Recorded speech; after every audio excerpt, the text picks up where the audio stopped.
possiamo farcela.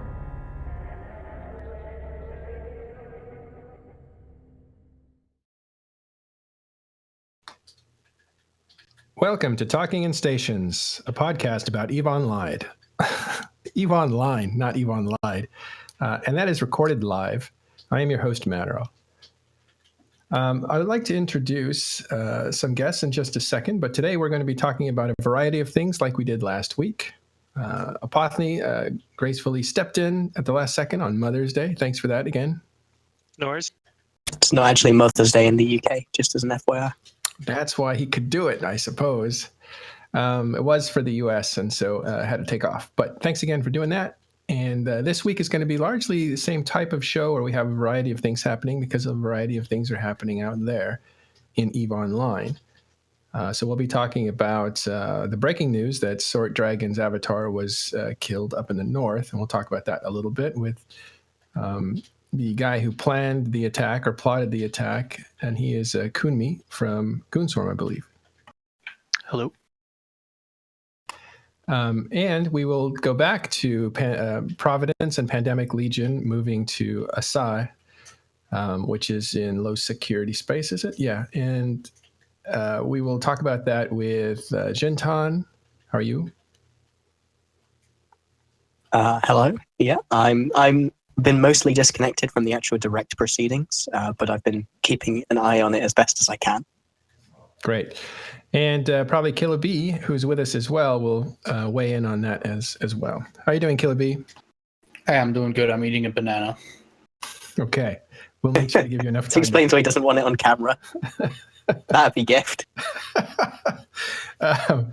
We're also going to talk about we're also going to talk about something that broke yesterday on the Meta Show, and that is that the DRF looks to be collapsing and moving into Legacy Coalition. So we'll go over there and see what's going on. And lastly, we'll talk about the Alliance tournament and some of the new rules that CCP have put out for this year's tournament. You excited about that, Apothny? What? Am I allowed to swear on this show? Can I get a quick yes or no? Just once, yes. What the fuck do you think, dude? All right, we can bleep that out. Okay, so first let's find out who Kunmi is, and then we'll get on with what happened with Sort Dragon's avatar. And the reason that is important is, of course, Sort Dragon is the leader of Guardians of the Galaxy, so it could be a big morale hit.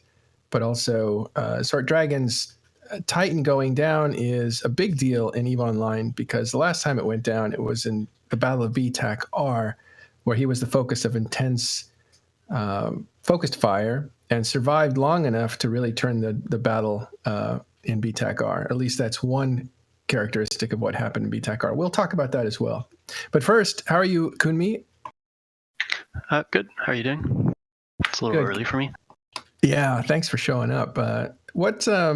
So are you from Goonswarm itself? Yeah. Yeah, I've been in Goonswarm since 2006. And tell us a little bit about yourself, your story. Well, I'm usually kind of quietly in the background. Yeah. This has been the biggest part I've played in a deployment that we've ever done, or the most involved I've been. I don't know, I usually kind of sit in the background, do ancillary stuff, a lot of Black Ops FCing, hunting, special tasks, Spec Ops kind of stuff. Can you talk a little bit more? I'm always interested when people say ancillary stuff. Like, that normally to me means that you kind of support other people, or you do lots of very small things. Can you go into that at all, or is it all spooky, secret Black Ops stuff that we can't know about? No, I mean, spreading out hunter alts, finding targets, Cyno's in the right place at the right time, Dictor's in the right place at the right time. Oh, you're the best person. I like you. You're a content facilitator. I know. It takes a load off the FCs, is generally the idea.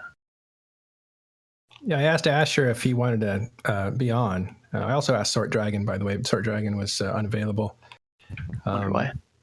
Well, no, he wasn't afraid of the topic. I think he was actually going to bed because he's a late. It's late Hey, night for yeah. him when this goes on. But anyway, Asher says, oh, "I'll get the guy that plotted the kill. He's a great talker." Oh yeah, he knows exactly. Yeah. So I know he's messing with me because you seem like a quiet guy. But tell us about what happened. Tell us what happened here and how Sword Dragon got trapped. I mean, the weird thing is there isn't much to say. Like it was, I'd like to say there was this grand plan, but really it was, we knew where they were going. We knew they'd have supers. We knew they'd have pretty light support because that's a pretty bad time for them. Kind of late night US time zone, but not quite late enough for AUTZ is probably the worst numbers possible for them. It's where we've done a lot of damage actually. Yeah, we knew where they were going. We knew they had to take that gate. We expected a couple super carriers. We didn't expect the Erebus at all. There was an Erebus that died first. Yeah, so the main group that went in was, I believe there was 2 super carriers. Erebus showed up at the last minute and a bunch of regular caps. They kind of regrouped in DCUC, which is the last system in Declan before you hit the regional gate to Venal. That's actually DKUK. DKUK, yeah. Yeah. That's kind of an interesting system because it's also out of range of their former staging system, so it's right smack in the middle, worst possible spot for them.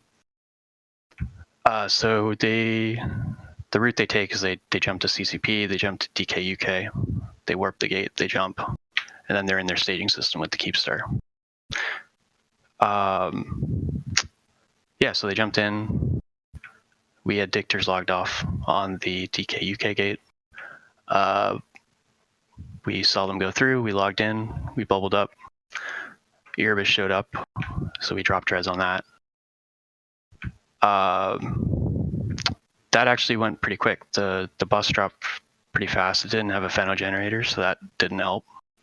They had very little fax support. I think they might have had 2 or 3 initially. But the crucial part of all this was they just spent the entire week moving their cap fleet into WF. So all of the fax support was either in WF, which was in system on grid actually, or in DO6, which was way out of jump range. So the bus dropped with no drama, the Aeon dropped with no drama, and then things got kind of weird. So I was the initial Sino on the Dictor, but we also had Boat there and a Saber. Boat did boat things, jumped through the gate and got eyes on the other side.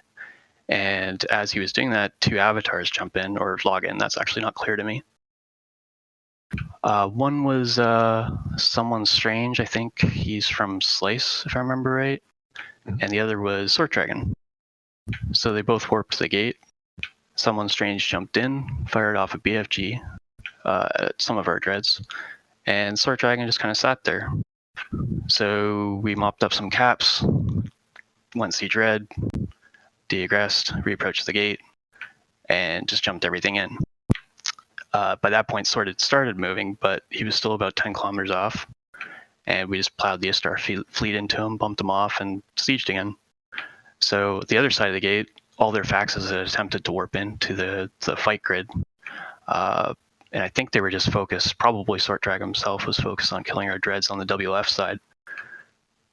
So they'd all been, engaged, shooting, firing doomsdays off, which had them stuck there for 5 minutes.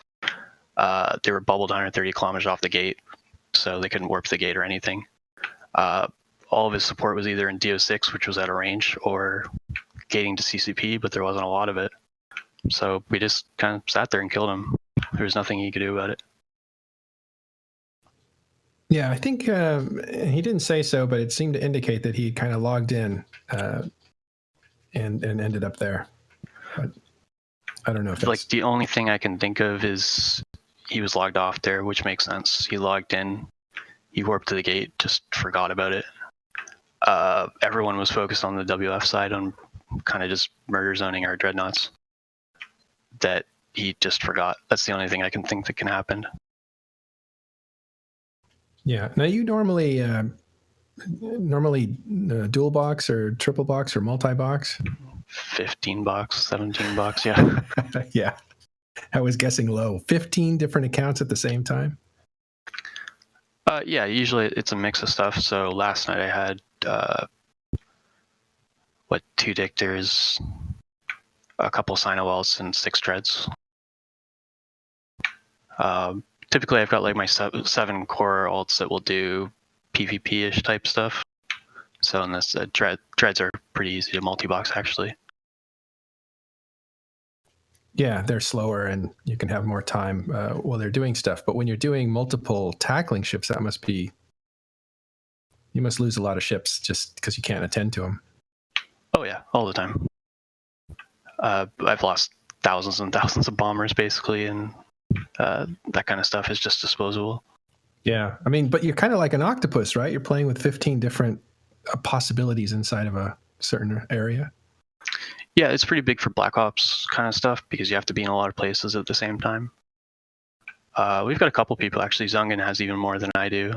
He runs something like 30, and together we've just been able to camp most of kind of Declan, Purebind, and more recently Branch. Yeah, that's wild. It's amazing gameplay. I should do something on that specifically and just talk about how that's even possible, how people do that well. It's mostly patience. Yeah, I bet. So this is what's the backdrop of what's going on here? Is the GOTG, and any of you guys can talk, Killa B or Jintan, is GOTG going up to Tenal to like change the front from the Pure Blind to Tenal Venal area? I mean, well, we moved actually first. That's what prompted this whole move. We've been deployed in Pureblind since October at varying levels, or actually generally increasing levels since then. The past month or so, actually ever since the station change has been announced kind of officially, the outpost to Citadel changeover, they suddenly became a lot more sensitive about our presence and activities in Pureblind. And we started putting more like fuzzy soft pressure and stuff like that as well. So that prompted a lot of moving of their allies into Pureblind. So at one point, I think we had CO2, NC, PL were both present. MC was showing up. Horde shows up occasionally. I don't even know who else. Fail, FXR, like maybe a dozen alliances probably. Not all at once, but at different times. But the point was we were all deployed in Pureblind as well, so we decided that we would send one of our SIGs up north, or a bit further north, into Venal, which gives us striking range into Branch, which is where all of Sword Dragon's renters live. So that region's basically, my understanding is mostly rented out either to corporations that exist within GOTG or to full-out renter alliances, which would be what's it called? Hereby Dragons. Mm-hmm. So we thought we'd put some pressure there, and their response was to move just absolutely everything to WF to counter us, which is kind of questionable to me, but that's a whole other topic. I find it very interesting that this has followed kind of like a slow motion version of what happened in the past time Goonswarm deployed to the north. If you remember the 2-week war, it never really got named because it was so short, so I've taken to calling it that. Wait, in that war, the one where Goonswarm deployed a lot of their dreads up, there was one very large one in Nalvula, which Killa B was obviously very involved in. He baited it out. And then that led to Goonswarm deciding to go back to Delve and focus on that for a little longer. And now they're coming back up again, but it's been a lot slower. There's been a lot more nuance and pace to it. There hasn't been quite as much hype. And because of that, we didn't see, the United North, the UN, really form until Goonswarm already had their first foothold, thanks to their SIGs. So I think it's an interesting way to see that, or an interesting point of comparison between the two little wars, where this one's built up a lot more naturally and was less, the attempt at being a hammer stroke. Whereas this is a bit more calculated, a bit more nuanced. Do you guys have any thoughts on that? That's just my perspective as an outsider. I'm sure I might be misinterpreting things. I mean, yeah, you're right, actually. And this deployment, if you look at when it happened, it's actually very interesting because we deployed up in Hakonen probably July, early August or something like that. And we brought a shitload of dreads with us. And one of the things that actually kickstarted this deployment was our dread insurance running out in Hakonen. So we had a buttload of Naglfars running out of insurance. We're like, okay, what do we do with it? Let's go Nink and GOTG space and deploy at Aurora. So yeah, the first 30 or so dreads we brought up there, we were just going to drop on oracles and freighters and ratting carriers until we lost all our insured dreads. And that was kind of mid-October. Yeah, 'cause And, it's worth saying that you guys don't seem to be going for any SOV, really. This isn't an invasion. It's more of a, we're going to sit near you and do terrible things to you so you can't make as much money as us. We've been popping iHubs as we can. It hasn't been a super high priority. Okay. Generally, we've just been applying pressure in every area that's possible. They're heavily time zone tanked everything, so absolutely everything they have is into AUTZ, which is, to be fair, probably their strongest and probably our weakest. So we can't really make meaningful progress, really, with our numbers and fixed point engagements, things they can prepare for is a lot more difficult for us because they can round up numbers a lot easier. So the strategy is just basically apply pressure everywhere, absolutely all the time for months on end, and then Probably worth exploit noting that you're mistakes. focusing on iHubs for the same reason you focused on them during the Providence campaign, because they're worth the most money of any of the SOV structures due to the upgrades installed in them. Yeah, but it also screws up the ADM, so it leaves open more actions after the fact. So once the iHubs are dead, you can go troll and toast the stations a lot easier. Removes all the upgrades, so it makes the space basically worthless as well. Snaps jump bridges, beacons. I'm sure What if you do else? that to some renters, they'll probably not appreciate it either. Yep, that's where we were focusing it. Well, we've heard a lot about like Goon's victories, but Killer B, is there anything the North has done well here? You know, what's the North doing to fight back? Because I know you guys aren't going to lie down and take aggression from Goons without doing anything about it. That's not your style. Oh no, I haven't played the game in 4 weeks, so Is final exams too? no, not really. But I just have other stuff to do at the moment. I don't know. To me, if I thought it was very interesting, I would get involved. Right now, this whole thing doesn't seem like it's something I would want to get involved in too much, to be honest. It's just a content deployment for the people in Goons that don't like to sit around and delve 24/7 and make money, right? So, you know. Yeah, but it does look like stakes are actually being formed. I mean, you're starting to. Well, is it though? I mean, is it? GOTG in trouble here? That depends Didn't on want how that strong allied they are coalition internally. anyway, I guess. But that's nothing that we can have any influence on. Like, I cannot increase the internal morale or the internal strength of GOTG. I think we've all learned that you can't really kill an alliance or a coalition from just pure brute force. Usually, you can, but it's always easier than to cause some internal drama. And what Goons have been doing very effectively and they've been doing it really well, actually. They've basically been doing what PL did in the past, and they just did it with a bunch of six, and they're putting the pressure onto GOTG, and it's causing a lot of shit going on within GOTG, obviously, as we can see with the Kenshin or whatever they're called, to keep having directors transfer shit over to Goons and all that kind of stuff. So, yeah, I mean, that's the way to do it, to be honest. That's how you break people. I don't know. Like, I can't speak on the internal strength of GOTG. I don't know what's going on within GOTG. But as far as I'm concerned, if it were very serious, then probably somebody would have told,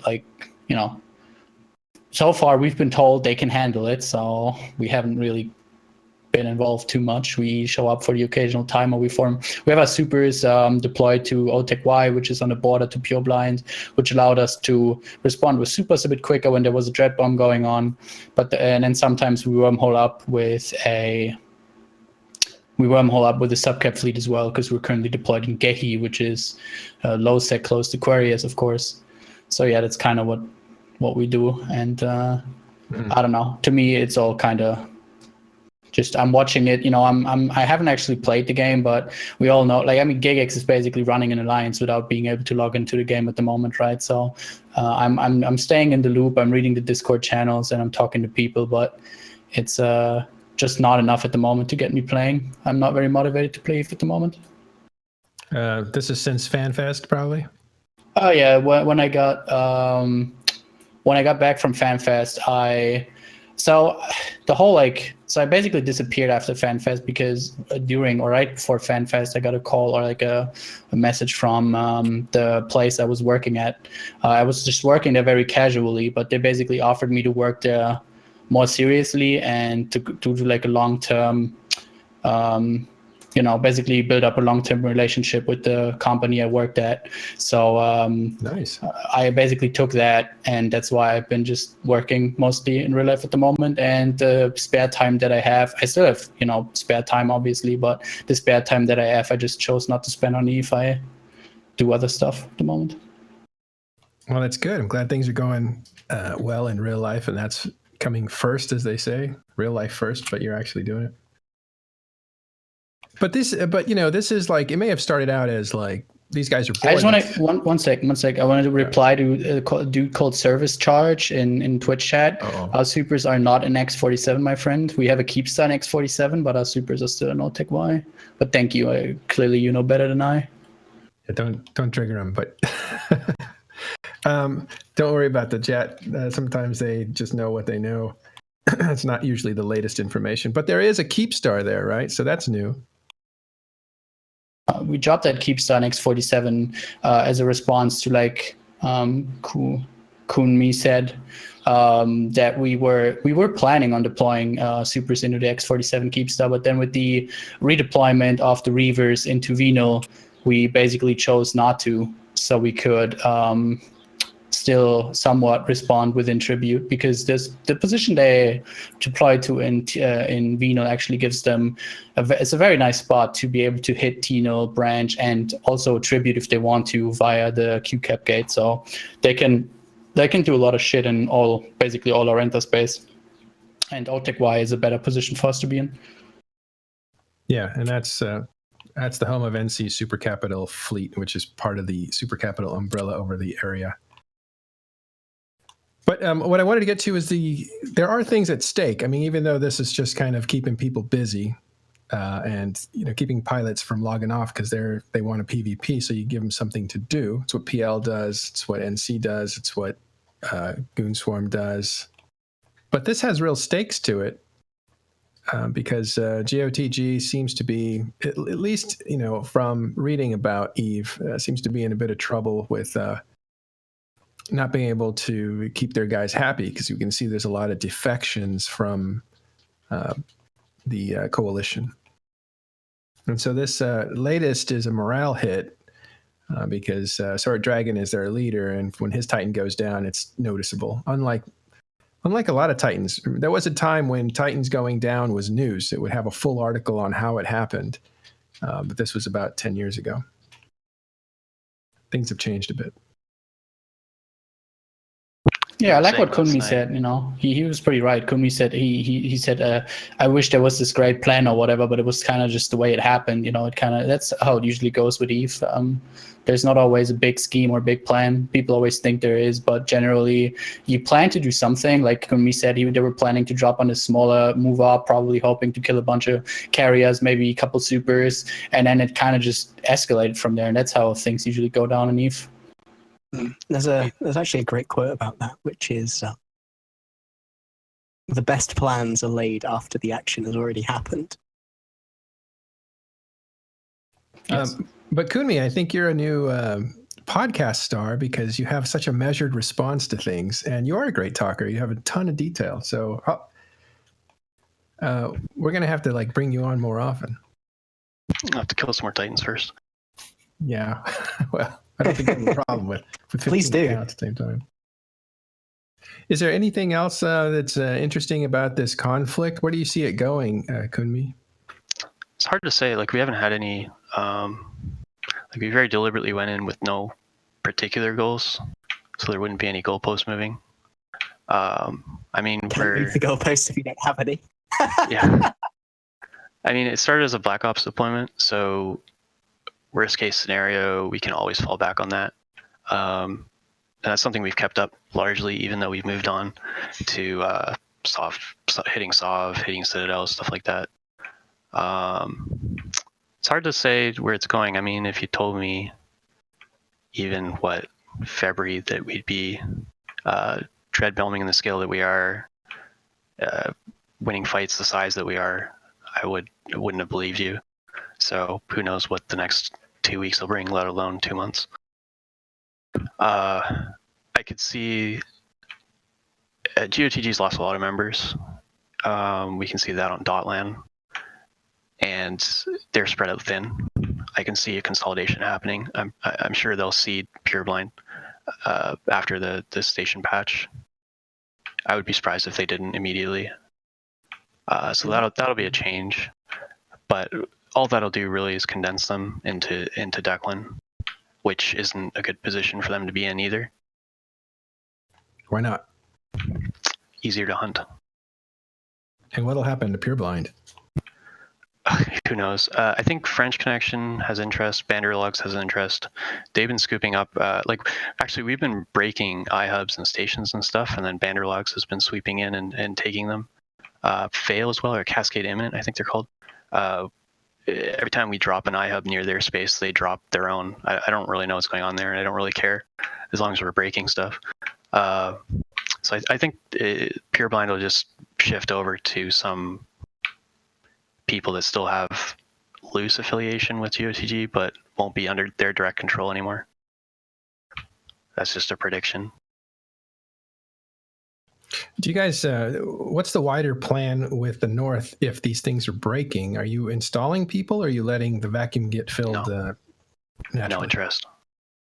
Right, because you don't have the will to administer that.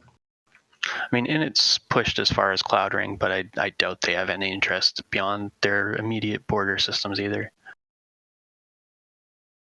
So then it just gets filled with the vacuum. I mean, whoever can get in there and take it. Yep, which is good for us. I mean, so the big thing that prompted this is you brought up Hakonnen earlier. One of the things we saw and learned during the Hakonnen deployment was just the sheer numbers that GOTG was bringing to the table on the northern side. I mean, you guys had your super fleets and then your Macarial fleets, and then GOTG was coming down with another 250 Macarials. I mean, it was just such massive numbers, and at the same time, they're also the weak flank, right? So that's one of the reasons we went that direction. GOTG lost a lot of numbers when CO2 reformed, which is something that has caused them some problems, because a lot of the when CO2 died, a lot of the corporations joined. I think we only got like one corp to join NC, or maybe two. I don't even know. I have a spreadsheet. But a lot of the corps actually joined GOTG, and that's what gave them a lot of numbers. I think the peak of GOTG's performance was when they had the fight over the MTO Keepstar or something, when GOTG, like just GOTG coalition, formed like 1,200 people or something. That was ridiculous. And but then when CO2 reformed, a lot of people went back to CO2, and GOTG bled a lot of people. I was actually like, when the whole like CO2 reforming thing happened, I was kind of like giggling at it. I was like, yeah, as if that's really going to happen. And then CO2 actually exploded, and now they're forming 250 man fleets again, which is surprisingly to me. I didn't think it would play out that way, but yeah, basically CO2 has grown very strong, very fast, and GOTG has basically supplied them with most dead strength, which is a little bit of a problem for them. Well, the other Just thing looking that at my past spreadsheet, it looks at like about 1.3 thousand CO2 members joined up to GOTG in various alliances. So if all of those left, then that's a significant knock, and a significant knock of muscle, not just fat, because CO2 wasn't a ratting alliance, Yeah, the other thing that also happened that wasn't brought up was the Horde move. That was actually really interesting. So prior to March, we just had our US time zone SIG primarily, and it was kind of a situation where it was like a lot of weak alliances propping each other up, plus Horde. And having Horde there really tipped the balance. So two things changed when they left. One, obviously, the immediate problem for GOTG was all a lot of their muscle left, right? So Horde was bringing I think they were running Tempest like all the time against our Ishtars and capital support. So that just disappeared basically overnight. And the other thing that happened was the vacuum and Pureblind and Fade. And the first thing GOTG did as soon as Horde left was sweep through and take all that space, or most of it actually. Primarily Fade, but a lot of Pureblind stuff as well. And we just kind of laughed because we knew they were going to be way overextended. And as they're adding dozens and dozens of systems and spreading out and decentralizing their defense fleets, they're also losing thousands of members to CO2. So they were already overextended, and then they started dropping numbers significantly, and it just kind of played into our hands. But they're still showing up to fight, right? I mean, they're have their But numbers. they have to increased? move all the way over from Geminate. That's like very far. I'm sorry, we're moved on to Horde. I was thinking about GOTG. Horde? Not Horde, but GOTG is still showing up to fight. I mean, it's their space. Yeah, of course they are, right? It's what they control. But Kumi was right that the Horde leaving was actually really, really significant in terms of the strength of the region, because it just overextended GOTG, made them really vulnerable. And Horde and Geminate is Horde feels somewhat out of place. I don't know why they moved there, really. I wasn't really involved in that. But yeah, it seems like I'm not really sure. And if you assume that the common interest between all these alliances of the North is to defend and maintain a stable North, then moving to Geminate just doesn't seem very logical, because Geminate I wouldn't really count as North personally, and it puts them so much out of position that it's kind of weird. But I tried not to get involved too much with that, because then I would have to deal with goblins, and it's a very fun thing to do. Is that sarcastic? Yes. So I actually have a question for both Kunmi and Killer Bee here, just to quickly wrap this one out. I want to ask if either of you think the United North or Goons will have taken a station from one another by the time of the station changeover. Do you think that there's likely to be, at least one station traded back and forth between the two? The United North, including both GOTG and NC and PL and MC and all that. No. I mean, I don't know. I can see them maybe just entossing a station and taking one, but on the other hand, I think GOTG is really going to focus on not letting any stations slip away, especially in Pureblind, because like Kunmi said, after the station change happened and all those stations are citadels, you can basically, at that point, Pureblind's basically like, you can just ignore it. It's kind of useless. So yeah, and I mean, I don't know if we're going to do anything in the south. I don't think we'll take any meaningful amount of stations and queries or whatever from with our Gehi deployment. So yeah, don't think the station change is as much of a big deal as people thought it would be as well, in my opinion. No, a lot of the moves that were going to be made came way before anything was revealed, really. Like the taking of Providence, the taking of Fountain, all the big outlying, minor members that just happened to have a lot of stations just casually got walked out of the arena long before we knew it was going to happen. It was a nice incentive to start something, right? It is something. You struggle with the thing with alliances and players and EVE is that if you deploy somewhere and you tell your members, hey, we're deploying here just to have some fun, that works in some alliances. I think Snuff is an alliance where that works. Probably some of the Goon 6 are groups that work with. But there is alliances in the game that you can't really operate on, hey, we're just going here, just, casually PvP, have some fun. Lots of the alliances, lots of the people need a narrative. They need a reason to be there. And, going somewhere and saying, hey, we're going here to take those stations because it's totally going to be worth it with the station changes, is something that is very appealing to you as an alliance leader, because you can use that as a narrative to deploy somewhere and go fuck some shit up, when in reality, it probably won't matter as much. But that's just the struggle of the leadership, is to find, actually keep your people motivated to play the game. So, Kunmi, I wanted to ask you one more question. Were you the guy that sold? What were they? I just lost the word. What's their new doctrine that everybody was talking about? It's not. Oh, Eagles. Thank you. Griffins wouldn't pop out of my head, but Eagles, yeah. So that's a new doctrine. And the shape you're good at, maybe?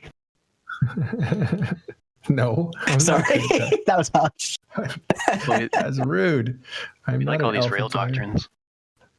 Yeah. So what's going on there with their Eagles? You're talking about the thing that was out yesterday. Mm-hmm.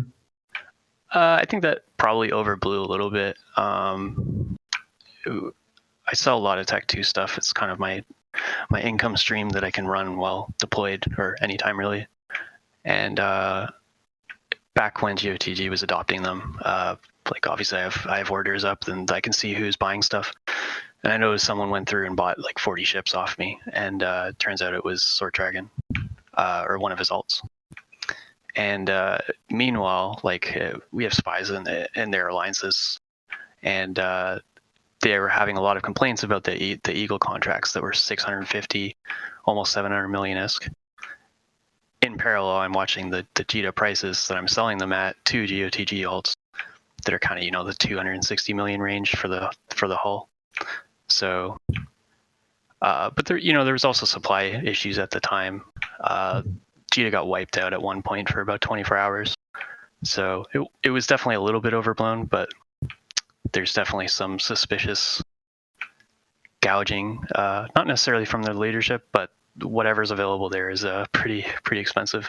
And I think that's been a consistent issue with them, not just with Eagles, but there are other doctrines as well. There's been a lot of that going on, which I guess can be expected when you kind of have a weaker logistics system.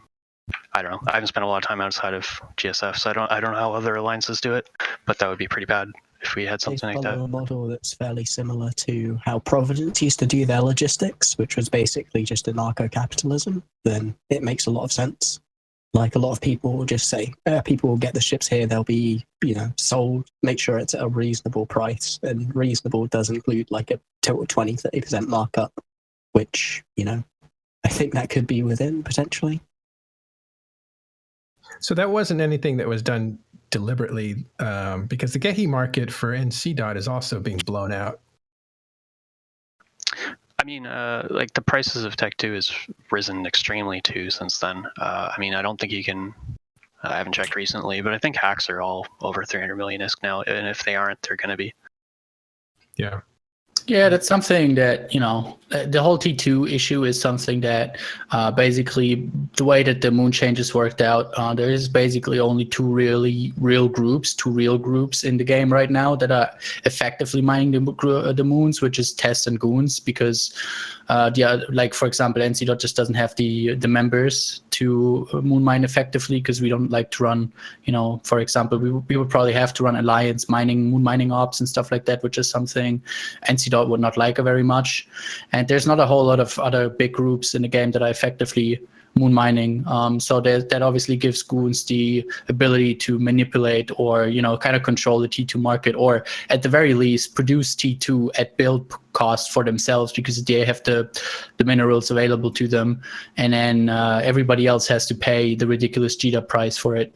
And that's, puts Goons in a very strong position where I can see in the longer term Goons to be, one of the few alliances that can actually throw around T2 ships a lot, and everybody else is kind of restricted on that. Luckily for us, T1 ships are so strong at the moment, like Ferox's, for example, that as of right now, in my opinion, that's not too big of an issue, because you can still beat T2 comms with T1 comms. But if they balance ships in a way that T2 actually is a lot more dominant over T1 at some point, then that is definitely gonna give Goons even more of an advantage, or Test as well. I should include them because they're also effectively mining most of their moons and using those T2 products compared to all the other power blocks, because PL is not doing it, we're not doing it, and that's about all the power blocks there are in the game. So Is this a change in lifestyle though? Like, because they used to be living the dream, just going and being a mercenary kind of group that would. Yeah, you can't do that anymore. That's just, it used to be possible the way that passive moon mining worked. You could just hold some R64s all over EVE. It's what PL used to do, where they would basically, before Phoebe and all that, PL would basically control, you know, a whole shitload of R64s all over lowsec, all over places, and they would make their money with that. Now, basically the only way for alliances like NC and PL to make money is to have renters, because alternatively we would have to change our lifestyle a lot, which I think a lot of the people in those alliances are not willing to do, because they're just, you know, used to not doing it. So I think this just comes down to the play style that a lot of those players are used to. Like, yeah, exactly. A lot of people in NC and PL are here because they enjoy winning. You know, they enjoy being very, very good at what they do in PvP, and that's always been the focus of their game. So, you know, they kind of want to be able to take the 4 weeks off like you have if combat isn't feeling particularly exciting, and now you don't get to make 4 weeks worth of money because of that, just because of the way EVE's developed over the time.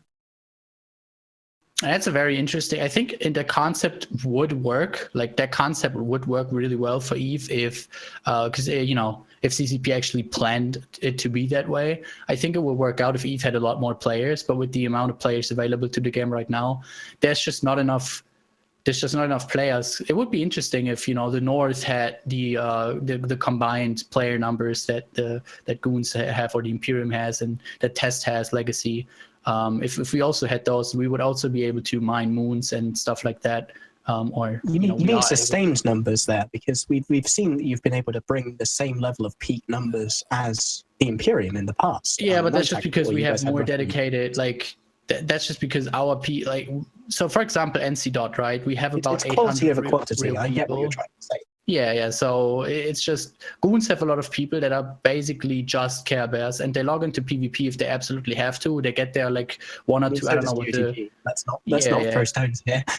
and the rest is just bears, right? And that's something, but that's good. Like, I don't want to shit talk the bears here, because it's effectively what's making them stronger than every other alliance in the game at the moment is the fact that they have those bears. They have the dedicated PvP people, which is basically the people you see deployed in the North right now, which are the 6, are most of the really PvP driven people, basically the NC.NPL within Goons, so to say, is what those 6 are. And then you have the people that are only interested in, or mostly interested in, making money and crabbing all day, and that's fine. Goons accept that, and they use that, and it makes them incredibly strong because they can utilize those minerals, they can utilize all that stuff, and that's something that gives them an edge over the North, because we effectively have no group, or, well, we did, it was GOTG, but now they're kind of struggling, I guess.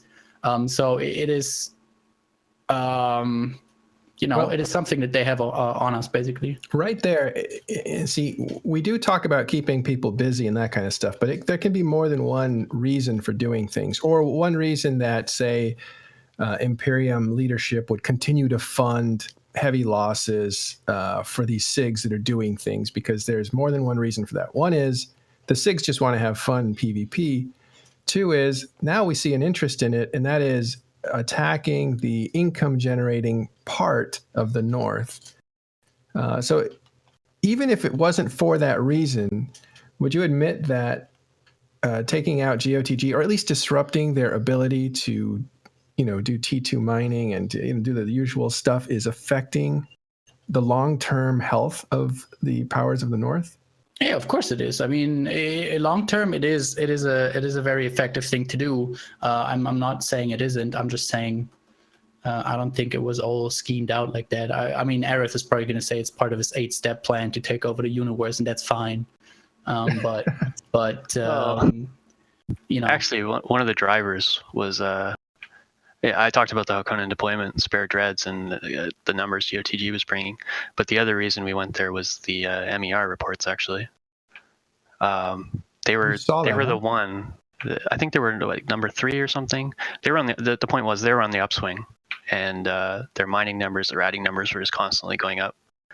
And we could see that if we didn't deploy, that would just continue. And if we did deploy, that would be the best place to go. Yeah, well, good call. So it was planned out a little bit from that perspective. Premeditated. Yeah. So what about that sale then from the culture who was abandoning Fountain? Was that just like a pot of gold handed to you guys? I don't actually really remember what happened there. I think we Yeah, bought a what was- Keepstar, right? Well, it was the Keepstar plus the entire region. Yeah, I mean, I guess that just kind of quietly happened. Yeah, When I guess did that that. happen, actually? I don't even remember. Yeah. Well, yeah, so I love this kind of topic. I wish we could go on with it, but we have some other news that we want to cover too, and that is the. Perhaps we could do another podcast at some point, Philippi, where we go a little more in depth about what you said there with regards to there needing to be more players in, because I think that's a very, very interesting point we're touching on. But we don't really have the time to go in super in depth right now. Yeah, at some point. Right now, we need to switch gears over to real quick. Let's hit what's going on in the East, and that is that Drone Region Federation appears to be actually collapsing. We know It they was were. overdue, right? So Yeah. What were the signs that you saw that you knew it was going to happen? I mean, so people always called XIX and the DRF a paper tiger, and I sort of disagreed with that because they always hate the ability to just pay people and like get people on their side by money ways. But for some reason, so I don't want to throw around any accusations here, but for some reason they've been holding the like drone space for I don't know how many years, and we see how much money we're making with our rental space. So I can like sort of extrapolate how much money DRF has to make with their rental space. And somehow after a bunch of fighting with Tri and a little bit of skirmishing with Volta and Skill Yourself, they ended up being poor. So I wonder where all that is went. But basically, they were just broke. There was no more money to pay people, or all the people they could potentially pay were involved in other stuff. And then they just got schooled by Skill Yourself. I mean, the fact that a coalition of alliances like Skill Yourself and Volta, who were effectively capable of maybe fielding like 150, 200 characters, which was multi-boxed by like 80 people, right? 80, 90 people. That the fact that the DRF and the DCU, basically two coalitions, were just being schooled by them so hard, I was like, okay, this shit's done. Because when I noticed that Volta and Skill Yourself are just making more and more progress, actually killing Fortizars and stuff, I was like, okay, well, that shit's done. And then it makes sense for them. They've been cuddling with Test for a while. They're just gonna merge into Legacy, whatever is left alive of them. I'm gonna make Legacy even stronger. Tri is coming back. Archer went back to Tri, which is great. So Tri is gonna be regaining a lot of strength now that they have their premier EOTZFC back. Volta and Skill Yourself are taking part of drones, renting most of it away. Obviously, some of the space they're going to use for themselves, but most of it they're just going to rent out. And yeah, that's basically what's going to happen over there. Again, not enough players in the game to anyone really moving in there, to be honest. There's nobody available to live there that isn't already living there. So I'm assuming Skill Yourself will just make deals with the current renters. Renters usually want to stay where they are. So when their landlord gets killed or slaughtered, they usually just ask the new landlord, hey, is there any kind of deal we can make so we can continue living here? And then just pay the same rent to the newbie people. And that's probably what's going to happen. God, no loyalty anymore. But it's not really. Renters don't have no loyalty. It's not really an issue of numbers. Have a lot of loyalty. It's just to themselves. Yeah, exactly. Or is it a matter of concentration? There's plenty of people playing, but they're all kind of gravitating towards the same centers of power. Yeah, people like to join the winning team, right? So obviously a lot of people are within Goon Swarm, a lot of people are in Legacy. Test is growing incredibly strong. They have been incredibly strong for a while, but Test is just gaining more and more strength as we speak. And, And they seem to be an alternative to joining the Imperium, right? Well, quite frankly, yeah, sort of. The thing is, right, all the new players as well, and I don't want to be offensive to any people playing in high sec or low sec, but what are you being offered? Like when you join the game, and during the time I was actually streaming daily, probably the most asked question is, hey, I'm a new player, what should I do to like get into the game?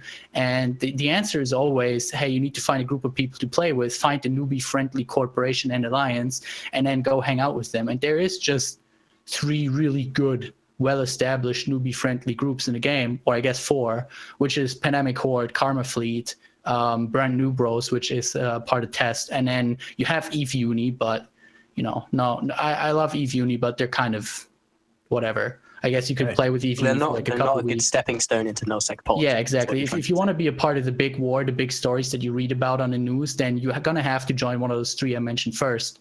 And look who those guys are. Those are, Pandemic Horde, part of the North, Legacy being Legacy, and Goons being Goons. So all the new people, instead of going and forming their own corporations and alliances, they join the already existing ones, which then again puts them in the places that those alliances live in, and not enough players. Which is why an alliance like CU2 reforming is very exciting. Sorry, go on. Yeah, no, it's good. What happened there? Because it used to be like stepping stones. Like you didn't just apply to these big places. You would join a small alliance and then a medium alliance and then a large alliance. Yeah, I think that's changed though, hasn't it? Like when I joined the game, I started a small 3-man corporation and we merged into a little corporation that merged into UI Federation, and then I found Providence. And I feel like that kind of natural progression is lost a lot for newer players. They don't get to experience what the challenges of trying to lead something are and be like, fuck this, let me get the hell out of this, and then back into it for the next 7 years of my fucking life.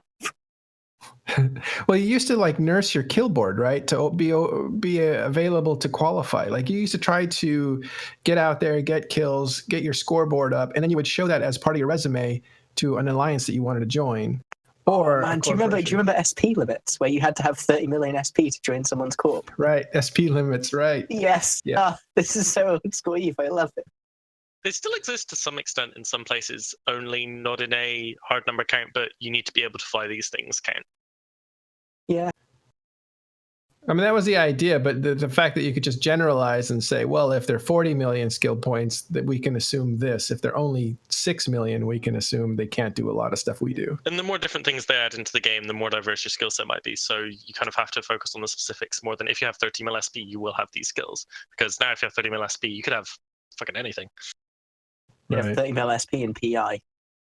Well, it's interesting. The concentration. Now, this is important because if CCP looks at this and says, wow, the concentration of players is in these 4 groups, are they going to nerf size? Are they going to nerf scale? Because that's the only thing that Imperium fears. They tried that, but it's not going to work. They tried nerving size when they introduced Fozzy's because they thought it would totally break up the big coalitions because it wasn't feasible. It's bullshit, man. Like as long as all it did was force the coalitions into one region, and one region can support a coalition, so it's fine. Well, in our case, it just forced us to put everyone into GSF itself. Yeah, exactly. They just consolidate everything, and there's always people are always gonna find a way to play the way they want to play the game. That's the whole beauty of being a sandbox. If they would restrict us in the abilities on forming these big coalitions and alliances, then they wouldn't be EVE anymore. So I don't think CCP will do that. And even if they try to do it, they're probably gonna fail horribly at it because that's generally what they do. You can't restrict size so much as you can restrict the effect size has to some extent.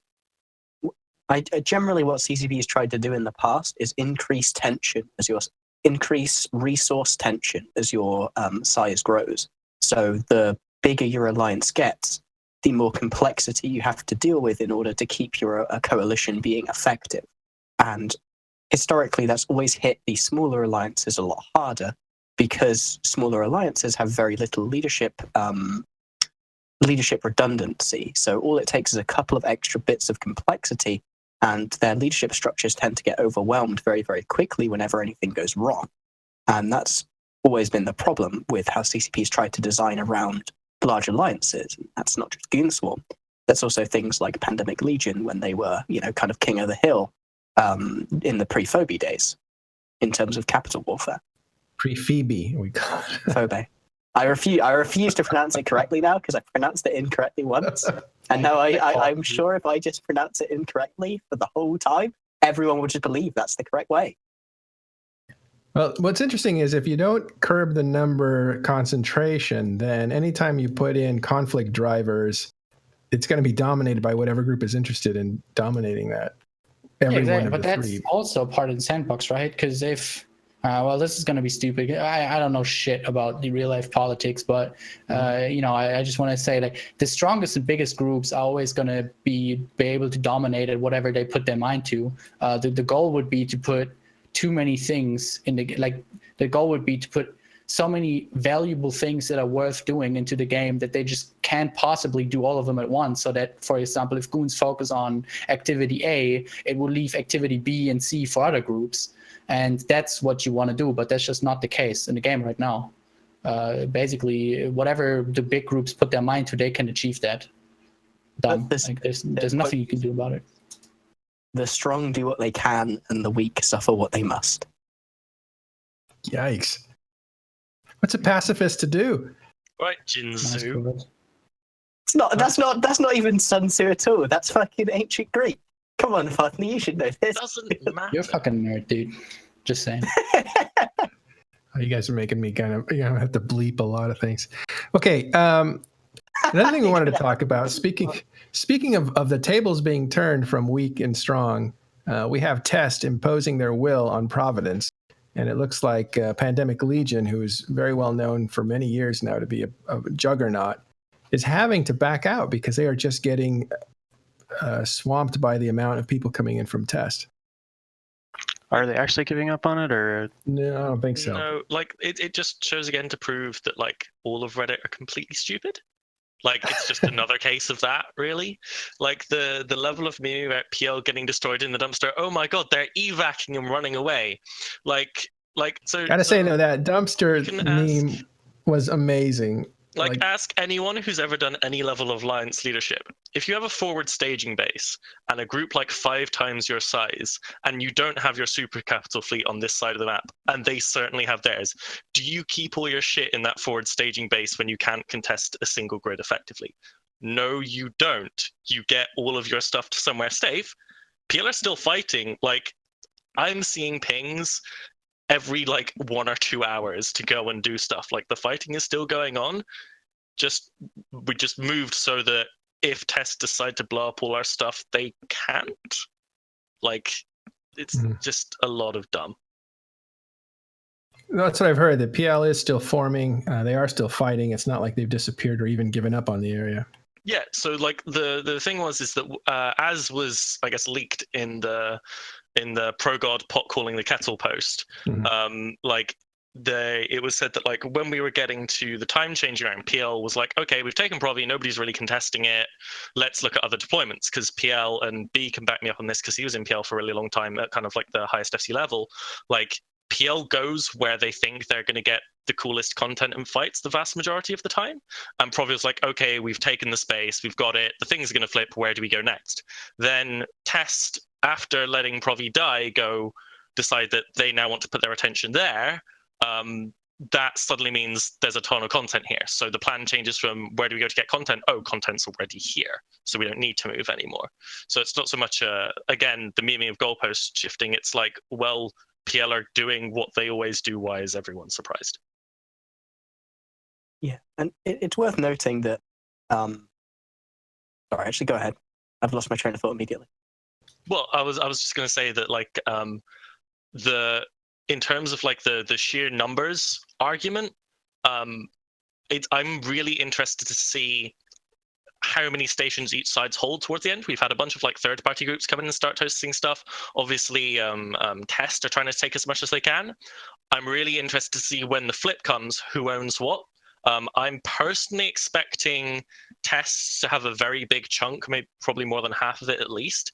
But I think that it's going to be really, really, really fun for everyone involved for the next.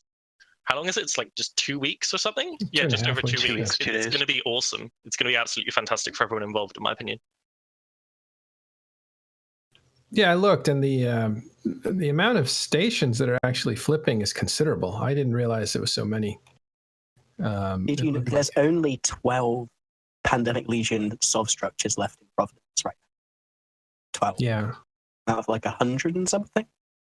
But there's still plenty of time on the clock, to use a sports metaphor. Like, maybe they're waiting until there's 6 days to go before they decide to just go nuts.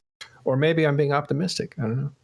I kind of feel like Test pulled the pulled the trigger about a week too early, but Yeah, there's a whole thing about momentum, right? Yes, it's actually really important, and we'll see. So Test has a lot of people, and I think they can, they're probably like Apothony said, they're probably going to be able to hold a lot of the stations, but the hype, the initial hype, and the initial numbers that they're going to get out of the hype are going to be gone by the time the changes actually approach, and the autism that Ragnar Bile and this group in Higher Than Everest have for Entosing is something that you should not underestimate. So we will see how things play out when the changes actually hit. I agree with Apothony on that one. I think it's going to look a lot different than what people expect. It's still going to be. they're also facing defensive Fozzie-Sov, which is much worse than an offensive Fozzie-Sov. Yeah, I mean, Ragnar is a hell of a guy, though. Like, every time I tried to toast stuff whilst I was in Provi, it would literally just be Ragnar. Like, Ragnar would just turn up and kill me. I was like, all right, great. So, So every time one-man it's fleet. Ragnar. Man, I love the Peaky Boys. They're like my favorite addition to PL. Like, probably since I joined PL, they're so much fun. But, yeah, something that's been a very strong misconception, I think, on Reddit especially, is that these stations have been taken by Providence, and that's very, very clearly not the case. Go take a look at who the structures actually belong to. Every single station that's been retaken has been retaken by a legacy member. The only Providence contribution has primarily been in iHub and TCU takes, which admittedly they've been doing very well at. But it's clear who's going to be getting the reward from this invasion. It's going to be Legacy, not Providence. Is Harvey and Ragnar, are they from Avalanche or Higher Than Everest? Both peak Higher Than Everest. Avalanche is in NC Dot. That's right. I get those mixed up. Well, they were Harvey and Ragnar were BL, and then they became the Culture, and now that corporation has gone into PL. Apparently, there is a massive super rule going down in Wicked Creek. Does anyone Yeah, know I saw about that too, yeah. Yeah, that's why we couldn't PL get involved? Garst here. I think it's Try probably. I don't know who all is involved. I'll try to check it out before we finish here, but we had Garst lined up to come in and tell us a bit more about the DRF, and even CPA might. Oh yeah, there's DRF Titans on grid. I'm just looking at a Red Alliance lift that got doomstayed by a Legion of XXX Death Titan. Yep. In C-TAC LTXS. So basically, unless Test is formed up and ready to roll, they're just going to feed their ass off. XX, that is. Okay, let's see. So DRF yeah. is. Let me the- get you guys some information here. Okay, cool. Thanks. Live. Look at this live reporting from Talking in Stations. You heard it here first, ladies and gentlemen. After we heard it from chat, of course. Well, what we True did source know. of intel. What we did know, as Killer B is looking things up, before we started the show, that DRF was going to have a meeting around this time. The battle actually started when this show started. So what you're seeing is the casualties are actually happening now. And we were going to have some guys from Try show up on the show, but they had that fleet to do. So, and that's going down now. So maybe we can discuss it next week, what the results are for this fight, because it looks like it's turning into a big fight. Now, DRF is probably trying to move to join Test, and that's probably something or other, or they're defending something. Yeah, I was going to say this fax one of the faxes that died had a Stratios and a bunch of subcaps in it, so it looks like it's a move up going south. Going south. Yeah, because what you would assume is that DRF would have a big meeting, and I would call everybody there to hear what's going on next for them. And then since you have everybody there, you do a move op, and that's usually what happens. But Try did say they were going to put their Titans on that location, and it was not going to be easy for them to leave. So we'll watch that as it continues to develop. Jen? I was just saying, we have over 420 viewers. Yeah. Well, Obviously, anyone knows what's going on. we'll see. The thing is, it's a podcast, so by the time it comes out tomorrow or later tonight in about 12 hours, if it's super timely, then it doesn't make any sense later on. So that's why I don't usually do live stuff. But we could do it. This is a special occasion. I think it's an important move. I think historically it's important. I think it's actually very important. The DRF collapsing into Legacy is huge news. That's not small. I mean, think about what that does in terms of both leaving a massive vacuum in the East and also in terms of bolstering Legacy. Exactly. And Legacy is the wild card on the board right now because you have Legacy with fair relations with Imperium, and those two together they pretty much dwarf anything else as far as numbers go. So then you have to look at PL and NC and that power sector, and with GOTG kind of being hurt and spread out at the moment, like you wonder how much staying power that lifestyle has and those alliances along with it. It's also worth noting that of all of the major powers right now, if you look at, like, say, Legacy, the United North, and the Imperium, Legacy is almost assuredly the more casual of all those powers on average. I think if you took the average, test member or brave member and you compared them against the average goon or NCPL member, there'd be a very clear difference in mentality towards the game. It's going to be interesting to see if that shifts with XIX kind of joining in and bringing their own culture to that. It's weird to be speculating about the future of your own coalition in the third person, by the way, but I'm not actually a leadership member in Legacy. It's pretty sweet. Is it nice to have no responsibility again? It is pretty great. I'm going to start FCing again soon, but we'll see if we can't get eyes on political leader. We'll see if we can't get eyes on that battle, and if it is, we can go a little bit long just focusing on that. But right now, we want to. Do we want to stick with this for a second, or do we want to move on to AT? Because let's do that while we collect some facts. We're going to move on to Alliance Tournament. What happened there, Apophany? Something happened? Well, we got the rules. So basically, every year the Alliance Tournament season officially starts when the rules come out, because all practicing and testing you do before then is subject to being rendered completely worthless by rules changes. So everybody was practicing before now with, say, I don't know, you're allowed two hulls instead of one in your comp. For example, before you would be allowed 2 Sleipnirs, now you're allowed only 1. While the testing is good in that it gets people piloting and what have you, the theory crafting aspect of it is just entirely null and void. So the real practice season, the real time when everybody's putting in effort, the time where it's really like hardcore is from when the rules are released on. And we got the rules this week, and they're really cool. They're absolutely wild. They're shaking everything up in what's going to be a really cool way. Like, I'm always mega pumped coming into the Alliance tournament, but I'm maximum bouncing off the walls excited. I have 1 exam on Tuesday, and then after that, all I plan to do until September is Alliance tournament things. Yeah, I mean, I'm going to be taking part in the Eventi broadcast, as you know. I'm really looking forward to it.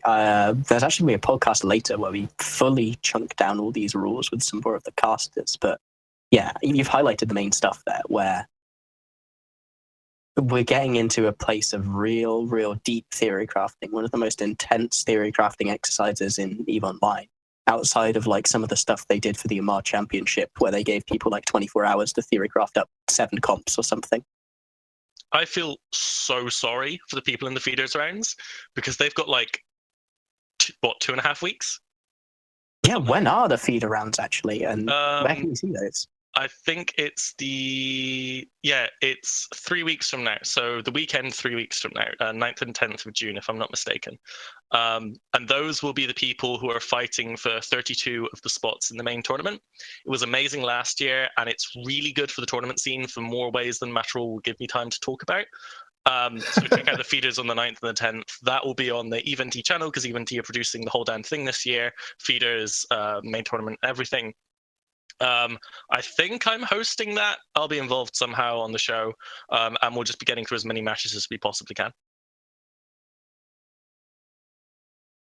Yeah, that's great. I'm sure there'll be a ton of coverage over it as it actually goes on. But it's just nice to know that, hey, if you're in a big alliance and you want to try doing the alliance tournament, consider papering your exit. Yeah, the other key rule changes, to very quickly go over what's important, is that the fitting for flagships has been widely expanded. The types of mods you're allowed to meta is much more greatly expanded. You can also flagship marauders now, which is really, really, really cool. There have been points changes as usual. Kind of the highlights of that is that battle cruisers have gone up by 2 points. The sponsor this year is the Society of Conscious Thought, which means that you get cheap Praxis, Gnosis, and Synesis. You can actually get a 1 point Synesis, so a 1 point destroyer. I personally don't think that's good, but a 1 point ship of any kind that is usually a noob ship is really valuable. If you have 99 points and 9 pilots for an amazing comp, just slapping a Synesis on there is great. The other big changes is that our mutated mods will be allowed just on flagships. Flagships count as uniques for the purpose of the tournament. So that's basically a huge Balgorn nerf, because the Bal is really good, but the Bal was like brokenly good when backed by a Rabisu. So now you can't fly Bal and Rabisu because that counts as 2 uniques, it being an Alliance Tournament prize ship and the flagship. And as I said, the flagships are going to count as uniques. Jintan, am I forgetting anything? Because I know that Matril doesn't like me talking about the Alliance Tournament. No. Please do. Please. I can't really think of anything huge that you've missed out, but there's a lot of nuance. Yeah. In like how this affects the way people are going to think about the AT, because you can't quite use these same 2 ship cores that you had before. Yeah. You can't quite you can't run 2 Sleipnirs, as you said. So Minmatar Rush gets a lot worse because Sleipnirs are what makes that comp work. But then you have comps ADCUs are massive as well. Yeah, true. That's why assault frigates went up a point. Like ADCUs are going to be insane. I predict a lot of assault frigates and hacks in lots of different comps. I love this Alliance tournament for many reasons. So as we've been talking about, the theory crafting, which is like my personal favorite part in terms of active involvement, is very fresh and new, and there's a whole host of new challenges to solve. So whenever CCP introduces content in general on Tranquility, it's like a new set of puzzles to solve. So like Abyssal Dead Space, all the people who love doing that kind of content, they have a whole new set of encounters to test and solve and figure out optimal fittings, optimal ways to run it, all that kind of thing. And going down to one hull type and all these other rule changes adds a huge new theory crafting challenge to overcome, and it's going to massively reward the teams who have the combination of experience and put in the effort to actually solve them. So it's really fantastic for kind of the more experienced end of the Alliance tournament teams as well.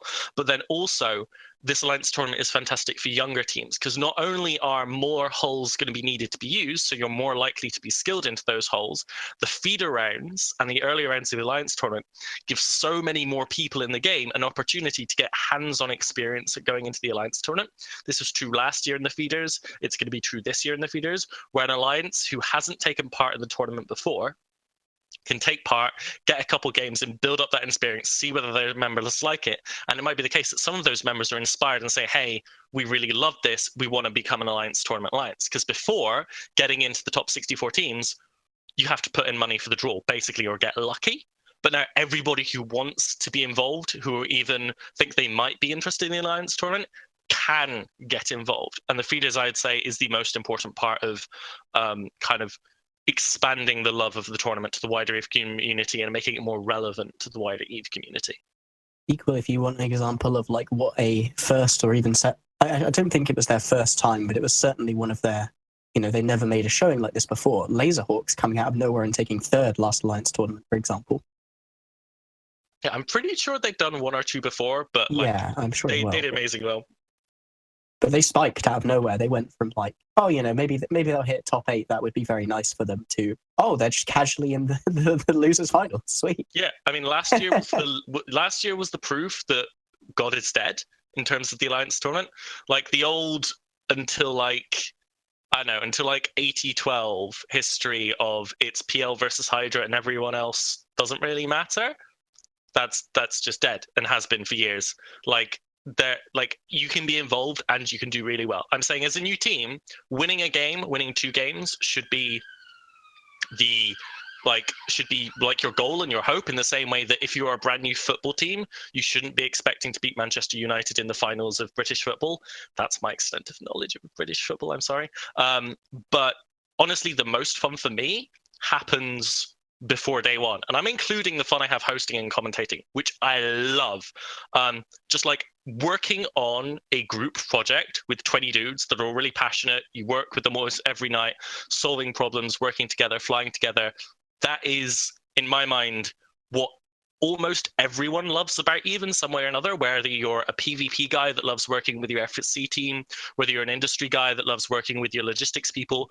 Like, a lot of the core love of EVE is doing group project work, as a way to put it.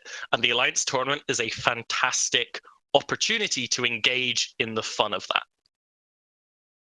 So by the looks of it, Triumvirate have really dropped the dropped the hammer here. So it looks like two super fleets might be facing off against each other in CTAC-L. Yeah, even Lumpy dropped all their shit in, so that means Okay. I think we should XX probably is just pretty sure XX just getting dogpiled though. I don't think X. So the problem is that XX doesn't really have any experience this season when it comes to super cap stuff. So I feel like this is going to be a very one-sided fight. If the servers hold up, obviously there's always the possibility of the servers just not, So there's a question in the chat. When's EVE-NT Nottingham this year? I can answer that. So we have the feeders being casted by EVE-NT, which will not be a studio broadcast. That will just be online. Everyone's at home. That's 3 weeks from today. That's June 9th and 10th. The Alliance tournament itself is the last weekend of July, and then the first 3 weekends of August. The third weekend of August, which is the finals day, that's only going to be the Saturday. We've moved around the scheduling, so all the games are on that Saturday of the third weekend of August. I want to say it's August 18th. But whichever, I'm checking on my thing. Yeah, August 18th. And that will be the EVE big meetup in Nottingham at the usual place, Antenna. And there will be a big finals party. There may or may not be special guests involved, but that's going to be a huge party that will actually be doing the broadcast like 2 rooms over. So the people casting and hosting and doing the camera work, we will be dropping in and out to hang out and say hi. Everybody will be there to chat about the Alliance tournament. We tried it last year, which was really good fun.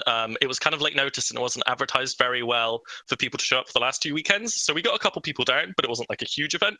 And then the year before that, I ran an AT finals watching meet in Birmingham, which is just over from Nottingham, and we got like 20 to 30 dudes there, which is really, really fun.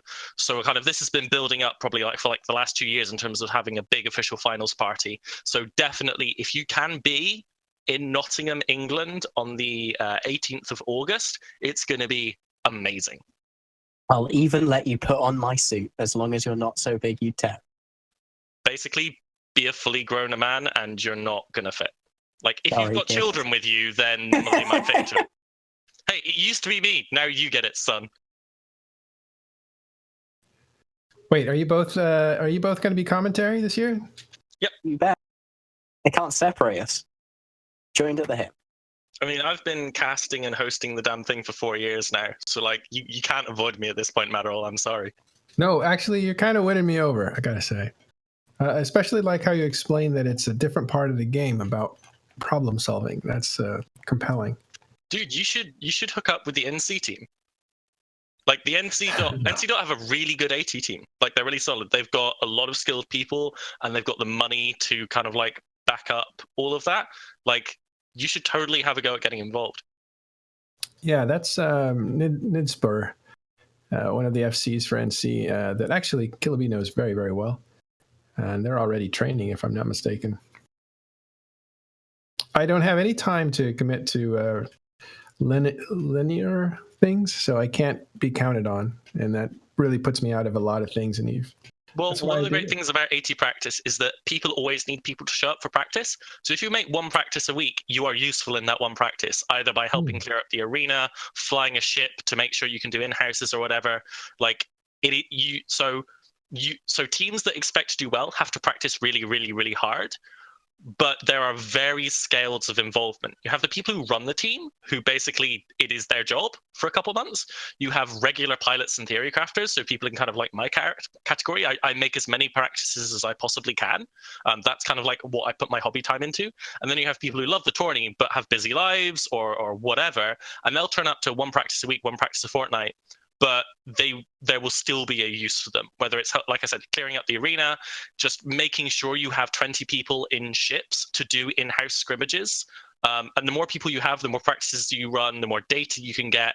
Everyone who is willing to be involved is immensely valuable to any team. That is really interesting. I never thought about that as helping at least be a scrimmager. Yeah, like I have never expected to fly on the PL team. I found out in AT14 that they were actually going to ask me if my role came up, which it didn't. But like, honestly, the most fun I have, like I said, it is the practice season. And again, I get to host and commentate it, which is like dream job. But even more fun than that is practice sessions if you're with a team that isn't massively toxic. You mean like Thankfully, I am. The PL team is awesome. Oh, you mean toxic to each other, not necessarily to the tournament? Yeah, because like obviously, like, you know, if you spend an evening with the same 10 people for 3 months, it can turn into like I think Elise once explained it as, you know, when you meet your family for Thanksgiving and all the old arguments break out, but that Thanksgiving dinner happens every night for 3 months. That's what happens on like a not so fun team. But if you're on a team with people that you get on with and things are going well, like it's just the best. It's the best thing in EVE for me personally. All right. Well, it looks like we're going to come back to AT, but everybody seems to be rage forming for this fight. So it's turning. You're roboting, buddy. DR trying to He's getting move up. DDoSed. New plan DDoS the wrong person. Oh, are they fighting the Russians? No way. Yeah. Basically, everybody's piling into the fight right now by the looks of it. So as of right now, it looks like Red Alliance is taking most of the losses, with their carrier fleet being shit on by the XIX cap fleet. But I'm assuming that with Test getting in, actually Test is on the side of XX probably, but Try's already dropped all their stuff. Lumpy has even dropped all their stuff, I think, and Fraternity and the Winter Coalition also have dropped everything they have. So I'm pretty sure that you know, once Red Alliance has lost most of the stuff, XX is going to start to bleed a lot of stuff. That's assuming the servers hold up. Looks like every super in the south and east are currently burning to that system. Yeah, okay, this could be big then. It's turning Well, into yeah, a big unless one. yeah, the problem is with the server, right? Because obviously all the shit. That's the problem with the whole like reinforced node system of EVE. You don't, Really? you know, you don't ask for the node to be reinforced for this kind of thing because it usually happens spontaneously. So Surely somebody will be streaming it by now, right? Yeah, Avern's en route, but he's not in system yet. And Take him half his an hour to 7 get jumps there. out and it's already at fucking 0.1% data. He's taking fucking 10 minutes per system. So yeah, we'll see how the nodes Later case, everybody come back in 3 hours for the story. basically we could just pause the stream and reopen the stream in like 4 hours from now, and maybe we'll have some live pictures from the fight. Well, we can get. We'll have a slideshow. Yeah, exactly. Screenshots are the same thing. Next slide, please. Yeah, and we're Looks like looking at the kill board too. So we'll keep our eyes on so it. far it's mostly carriers by Red Alliance Those are very expensive carriers, by the way. They're coming up to like tens of because billions. they're full of ships. It's move carriers. Yeah. Friend. We thought they were Nixes. Oh wait, no, yeah, Red Alliance is moving. Never mind. But no, look at the Red Alliance carriers are cheap. Those are just regular 2 bill carriers. But then if you look at the XIX one, it's like 12 bill. This XIX carrier I'm looking at is 12 billion. The other XIX, well, it's like 5 bill, 4 bill. So yeah, the XIX ones are full of ships that they using their stuff to move for. Or that they move their Shit! So stuff. this is an ambush of a move up, like an Yeah, actual yeah, full it must have subcap been. move up, not Yeah. just like a cap move No, up. no. That explains so much. No, all these apostles are Jesus. full of Orthruses and Ishtars and stuff. No, it is a cap move up, but it is them having. They're just their bringing subcaps all their back in shit with them caps. because they know they're not going to Yeah. keep that space. Fuck, this is Exactly. rough. That's gonna hurt. If So this if is no. this is from people getting like straight wiped out of the game. Like this isn't just haha, let's casually kill some super caps. This is let's kill everything you own. Jesus. Someone's made a really Yeah. bad mistake. Their local's already at 1,500, and Yeah, lag's pretty bad. A couple guys are telling me that they've already DC'd 3 or 4 times, so It's not going to hold up. At least to get a camera in, so don't expect a camera for INN. Instead, we'll just continue coverage here if we can and talk about it a little bit. Now, a couple things come to mind. One is a lot of these guys recently moved down to Innsmother with all their stuff anyway. So maybe they left their stuff inside their carriers and are now trying to move to a final destination. Because this is a continued recession of the DRF group, especially Red Alliance, or no, XX Death, especially XX Death. yeah, when we talked about this earlier, right? Basically, XX decided to fold into Legacy, and XIX living in Innsmother before to get to Legacy space. I don't know which. I'm not aware of the details of that agreement they made with Legacy, but obviously they're going to be given some space closer to the actual Legacy space. And Wicked Creek is usually the way people move, and yeah, they just been dropped on. Now, someone in chat, a guy called Robbie Gorn, he's asking for a 101 of roughly who's involved and kind of what their relationship is, and that might be a good thing to kind of end the podcast on, because then we can do a whole, earlier on the show thing next week when we actually have the facts of how this plays out. I'll probably end up editing all this out and just go right to the goodbyes. Let's real quick while we're gathering more information, finish up Alliance tournament. Is there anything else to say on that, Apothony? We'll try to get involved. I, as usual, will do a ton of media. I'm bringing back my team summaries this year. I couldn't do them last year.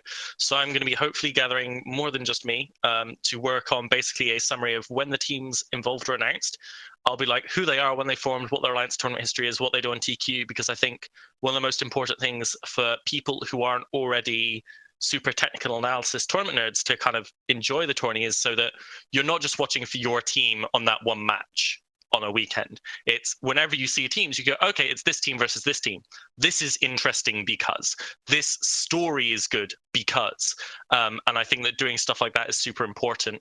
So I will be doing as much coverage as I possibly can on Crossing Zebras. I've been releasing a ton of AT articles already, kind of like more historically about the tournament. I've got one coming out hopefully next weekend that's a quick like AT ship update on what ones you're likely to see, how the AT ship meta has developed over the last 2 years since I read about them.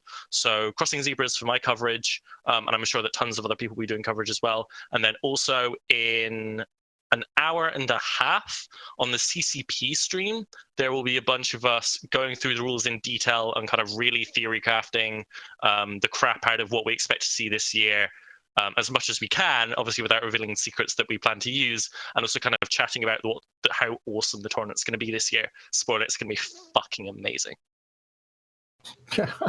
Awesome. Your excitement, it's contagious. Okay, thanks for that report on the Alliance tournament. There will definitely be more material on that in the coming weeks, all over the place and also on TIS. We're going to be talking about a couple things in between updates that we give you about this big fight that's going on with Drone Region Federation getting pummeled by, looks like Triumvirate and pretty much everybody else. Lumpy and the Winter Coalition is involved in this one, although it's not their time zone.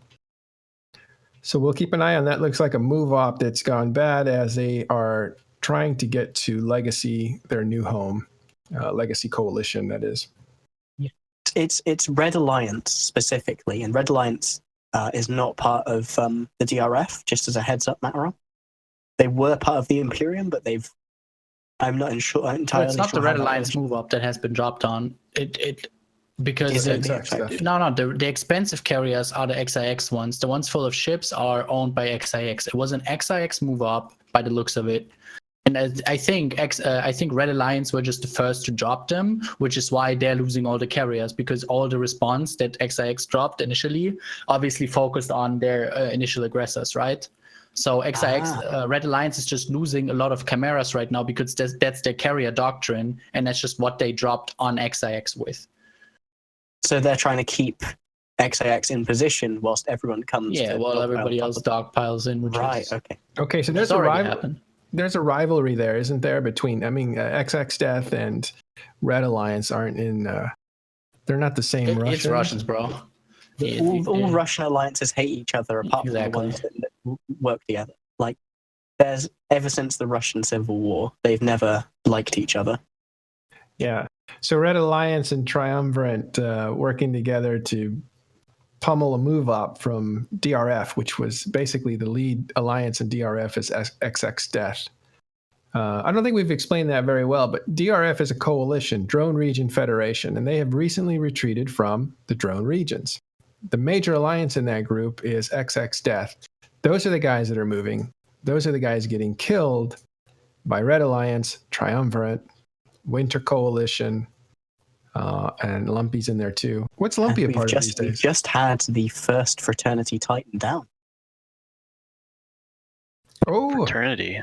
first time ever they had a Titan. Winter Coalition just entered the field and they have immediately lost a Titan. Well, don't make it sound that bad. So yeah, this might be this could be a bit of a messy one for you to pull apart, Matarol, because it sounds like a lot of people are going to get involved. Test is en route. Test is en route, and that's important because Test is on the side of the people who are getting, let's say, pummeled, the move up, and that would be XX Death. Why weren't they there before? They're busy in Providence? Who? Test.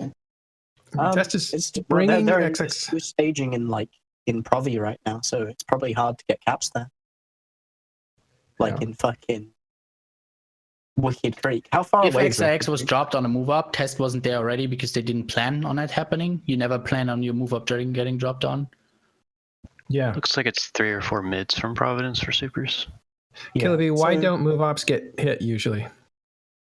No, I said you don't plan. Like, if I'm planning a move up, I'm not telling, hey, Test, can you please be ready to help us out because we're probably going to get dropped on our move up, because usually you don't plan your move up to get dropped on. Usually you plan your move up to be safe, right? Basically, what he's saying, Matarol, is that when you're doing a move up, you're making sure that, or you should, if you're a competent FC, you're making sure that every single step in your plan introduces the minimum amount of possible risk. You're jumping at that Fortizar on 0. You're making people dock their capitals up. You're waiting for all of the fatigue to be gone. Then you're all jumping again at once. You've got a lot of capitals there, so a few subcaps can't really deal with you. You're making sure every Fortizar has a PDS on it, so you can smart bomb off bubbles. Like, you're taking all these precautions like weeks in advance, so that when you do it, it can be 2 hours and it can be fucking done. And if you have any news about anybody having any level of capital amount at all within range of your route, you replan, you change, you delay. You just don't do it. Yeah. Well, that's what I mean. And part of that is secrecy. So Triumvirate announced that they knew this move op was happening. They said it yesterday on the Meta Show. So, okay, we have a picture coming in. We'll bring that up to you of what's going on. It's quite amazing. Instead of teasing, I'll actually get it on screen. But so if the public knew there was going to be this move up, I figure at that point you would have your bat phone ready. This is actually really funny. We just had one SIG ping to go shoot XX supers and another SIG ping to go shoot Tri supers. Everyone's trying to figure out who's on whose side. I think you guys are just going to shoot both people's supers, to be honest. I mean, they're both kill mills.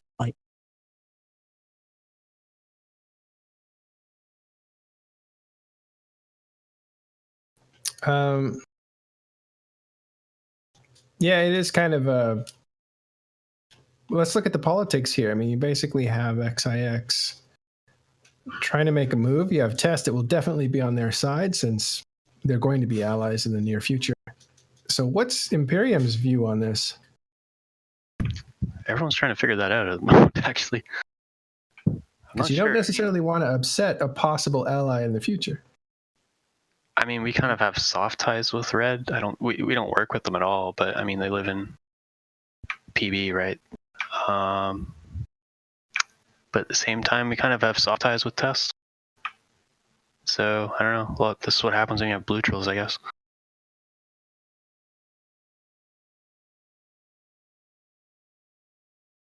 All right. Well, it's a hell of a big fight. Here's the thing. How did they get caught moving? Because you're right, Jintan, when you do a move up, you try to maximize safety by ensuring. Okay, so let's find out how they screwed up, because they made themselves vulnerable, and you're not really supposed to be vulnerable during move ops. But then again, these are super capitals, and you can no longer tether with safety. It becomes a different thing now, unless you have keep stars along the path. And this is an FRT system. Fraternity? Yeah, this is one that the fight's in. What's the actual system? Is it in In's Mother?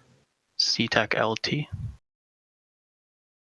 Wicked Creek. It's worth noting this is a little different to the low sec move up where MC lost like a couple of titans and stuff, because this is null sec. Like, there's a good chance all of those titans stay there and die. You know, It really depends on how the sides form, then, doesn't it? Because if everything's bubbled, well, you've got 2 super fleets committed now. You can't back down. yeah. One super fleet least has 2. to die. That's just how this works. Either you extract your super fleet or you kill the enemies. That's it. Yeah. That's the only 2 objectives now in this fight. When you start testing. seeing bombers bombing their own titans, that's when you know things are desperate, because that means they're desperately trying to extract. Yeah. Sounds like tests have dreads on field too. Yeah. I should probably log in at some point, shouldn't I? I can't. I gotta eat. Stay gotta on eat. camera. You can eat on camera. I can't eat and get in fleet and be on camera at the same time. That's too many things. Get your I gotta priorities go out. straight. I gotta buy food. I got a podcast in another hour. I'm on every podcast. It's impossible, Matterall. It's AT season. We're in Did you- demand. Don't you know you have to suffer for Eve? Wait, it's not Eve if you're not suffering. I mean, he's in tests, so there's plenty of suffering there. Hey! I don't even have a good comeback for that one, Apoth. I need to play some more. Get some Let's good- talk about that, Yeah. though. I think that was very interesting. You have 2, for people that aren't sure, you have 2 major fleets that are engaged, and one has to die. Not Well, really. one doesn't have to die, Extract. but one's going to lose the majority of their numbers here. You know, just even if Extracting you go by the example of Extracting Qatar, is really easy nowadays. Like with everything you have available to you with capital prop mods, with being able to boost bubbles, to bomb bubbles, getting out of a super cap fight if you know what to do is actually pretty easy. But that's always the main issue. Most people don't really know what to do in a situation like that, especially. XIX, like I said, they don't have a lot of very experienced FCs when it comes to that, and I'm not sure who's running everything that's happening right now in XIX at all. But yeah, I could see them. I could see that being a problem for them. We'll see how it turns out, though. So far, here's a good XIX game is to doing play. pretty good. I mean, XIX just killed a fraternity boss, and we'll see how it goes. How many Titans do you think are going to die here, Killer? How not many gonna super capitals? Let's make it more Oh. generic. How many super Oh. capitals do you think we're going to die? Give me a rough estimate. Not gonna answer that. This is impossible to say for me. I'm gonna put down a bold 25. Who wants to go over and Wow. under on that? I'm No, taking under because then one of 2 things happens. 1, it's under and I'm right, or 2, it's over and it's fucking awesome. So either way, I win. I think What's it's the next, well under 25. What's the next And- biggest super fight after BTECR? The Does next anyone biggest beat. Oh, that would probably be Asakai. No. No. Asakai happened before BTECR. Yeah, sorry, I thought you meant compared to. That's well, kind of was I only like 3 Titans. Yeah, it was only 3 Titans, mostly supers. Oh, SH1 probably. SH1 was pretty big, although not much died there because, like I said, it's pretty easy to extract. Other than that, I don't know if you want to count 9-4 as a super I fight, think but didn't CO2 I guess 9-4. CO2 lost like 6 Titans, but they were managed to extract. They lost less in Oh, yeah. SH1, which was a fight they committed like a whole lot in. Then they lost to a Dread Bomb in their home space. That was the fight that showed me that extracting Titans was a whole new deal with the Bouchers. That was an incredible escape with 10 Titans or 12 Titans committed, and they were able to get 8 of them out. It was more than it. It was 20. It was 32 Oh. Titans or something that they dropped in initially. Super And we carrier killed bombs. 4. Too. All right, here's a question then, Killer. Do you think that's a good thing or a bad thing? Do you think the fact that it's easier to commit now because you can get away is good or bad for the game? Yeah, I guess it could be good, but people still don't commit because they're. Here's the thing: if you're fighting someone that actually knows what they're like, that are prepared for any kind of fight like that, in terms of they know what to do in a scenario like that, then you're not going to get out that easy because you can clear a lot of bubbles. There, you can get a lot of people out by just starbursting your supers and titans, but you're still going to take massive losses, and you're going to get part of the people out. The problem SH1 was that us as NC and PL, we already had everybody in our supers and titans and in our subcaps, and then also having people log in their fourth, fifth account to bring in a Dictor as well just didn't really work out that well. And then goons were actually on their way. I talked to Jay. I think I was talking to Jay when SH1 happened. I was like, bro, just bring as many Dictors as you can from Jita. And there were like a couple jumps out, but then it was already over by the time they arrived.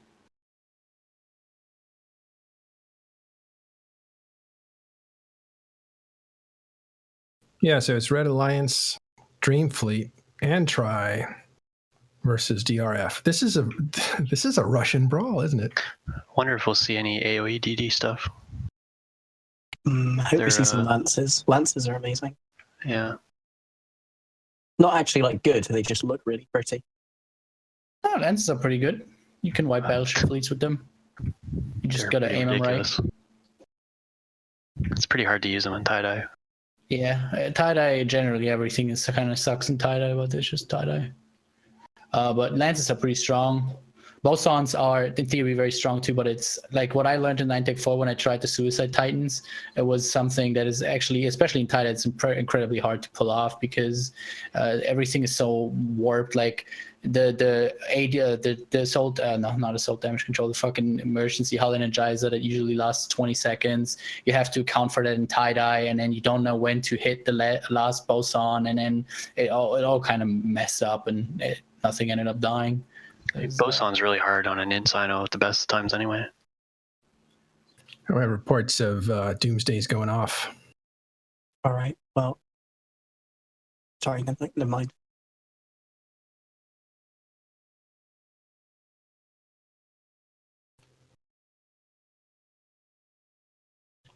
Well, we'll see. This looks like a Russian fight, and a lot of people are coming to third party. There are alliances at stake. They're not third partying. None of the people going there, except maybe goons, are third partying. Like, or they haven't decided. Everybody has assigned sites they're working with, and it's mostly going to be people ganging up on XIX. I'm not sure on Test because Creature said in Discord that they were not with XIX, but Test is with XIX usually. So I would assume that Test is siding with XIX. Also makes sense if you look at the Test Dread Lost Mails. It's mostly Lumpy, Tri, Winter, and Red under the Test Dread Mail. So it's pretty straightforward actually. It's Test and XIX and all their friends versus Tri, Red Alliance, Lumpy, and everybody else piling onto XIX basically, and Winter. And then now goons are coming in and just third partying. That's it, pretty much. Pretty straightforward.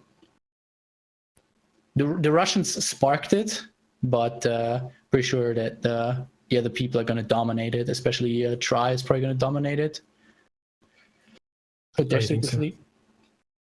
Depends how fast Test gets there. Yeah, I don't think Test is moving supers, so. Oh, they're not?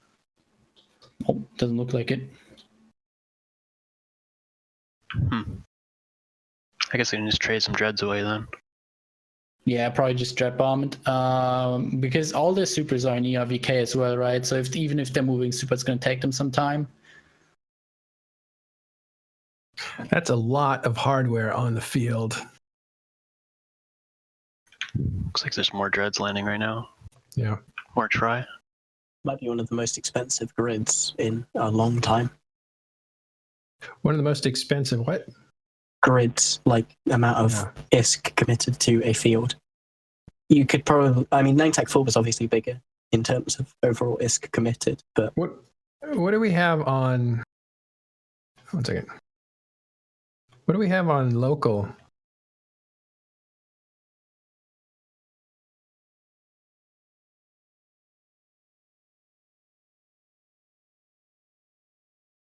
Anybody got a local count? no, not currently. but I imagine it's going to probably hit the 3,000 to 4,000 range. That's where these kinds of fights tend to hit. It's nowhere You know. near that yet. I think it's at like 1,600 right now, some shit. Yeah, it'll easily break 2K just because people will just be like, let me fly an interceptor there and Horon Titans. There's another really sizable jet bomb coming in right now. I don't want to call on who's gonna. I'm pretty sure XX is gonna lose this fight, but I might be completely wrong here. We'll see. That's very interesting for sure.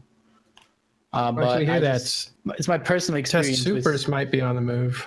That could very well be. I mean, this fight's not gonna unless the servers crash. This fight's not gonna be over for quite some time. And Test can definitely get in range with their supers, so they might as well, right? They might as well. We'll see. I mean, it would be. I wonder if Test. I guess as long as XX is still alive and they have reasonable amount of shit on field, Test would be willing to commit to the grid as well. Because just Test on their own jumping in there would be a little bit ridiculous at this point because everybody's already on grid, like Tri and Co. and all their allies. But as long as XX still has some sizable forces alive, I think it's something they could do. Would be interesting to see how that turns out. I think there's only one Titan down so far, so it's pretty early, especially with that tie-dye. I mean,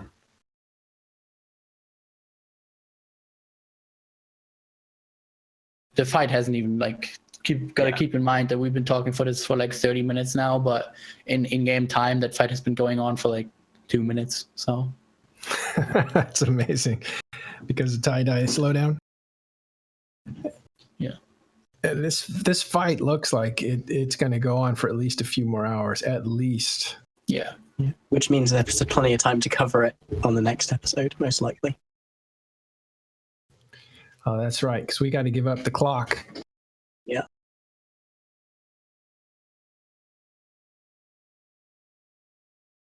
Anyway, like I said, I'm going to have to shoot off here, Matterall. It's been absolutely great fun. Thank you for having me once again. Okay, we'll wrap up the show real quick.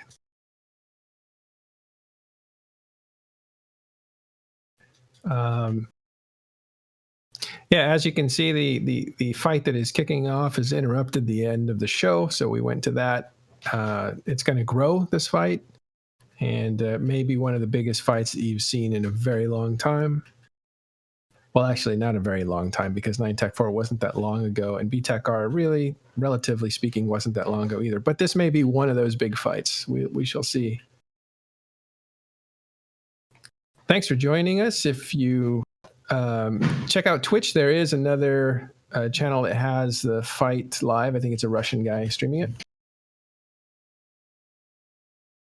But if you are not, stick around for INN's next show, The Insider. And we will be back to report on this fight next week because it is clearly going to be a really big show. I want to thank you guys for joining me. Jintan, Pothny, Killaby, Kunmi, thank you guys for showing up. thanks for having me. Next time. Thank you for having me. All right, we will see you next time on Talking in Stations.